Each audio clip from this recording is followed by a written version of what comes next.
Toi, tu es passé seulement, tu connais la Bible. Après ça, vous venez nous dire Matthieu, c'est dans l'Ancien Testament. Viens t'asseoir ici. Déjà, prenons une définition simple. La Bible, c'est un livre sacré dans lequel est écrit la parole de Dieu. On passe ce principe-là, on peut avancer. Elle est divisée en deux testaments, l'Ancien et le Nouveau.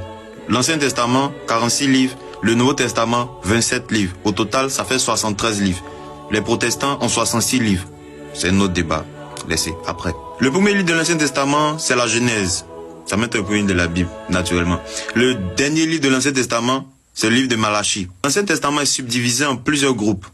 On a le Pentateuque, mais la Torah. Le Pentateuque, c'est l'ensemble des 5 premiers livres de la Bible. Après ça, nous avons les livres historiques, 16 livres. Nous avons les livres poétiques et sapientiaux, 7 livres. Et enfin, les livres prophétiques, 18 livres. Le Nouveau Testament commence par l'évangile selon Saint Matthieu et se termine par le livre de l'Apocalypse de Saint Jean. Donc, on commence par les 4 évangiles, Matthieu, Marc, Luc et Jean. Après les 4 évangiles, on a les actes des apôtres. Après les actes des apôtres, on a 21 lettres, dont 13 lettres de Paul, une lettre aux Hébreux, une lettre de Jacques, 1, 2 Pierre, 1, 2, 3 Jean, Jude et Apocalypse. Le mot testament vient du latin testamentum qui signifie alliance ou contrat.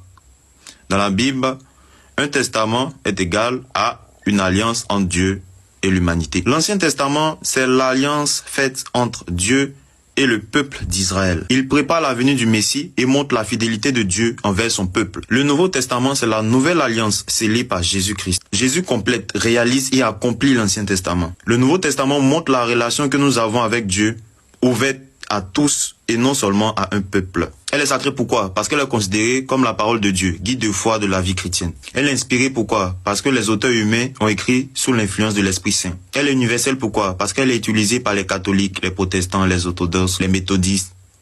Elle est utilisée par beaucoup de personnes. En tout cas, elle est multiforme pourquoi? Parce que dans la Bible, tu vas trouver des récits, tu vas trouver des proverbes, tu vas trouver des paraboles, tu vas trouver des poèmes, tu vas trouver des livres historiques, tu vas trouver des livres apostoliques, tu vas trouver des visions apocalyptiques. Donc il y a beaucoup de choses dedans.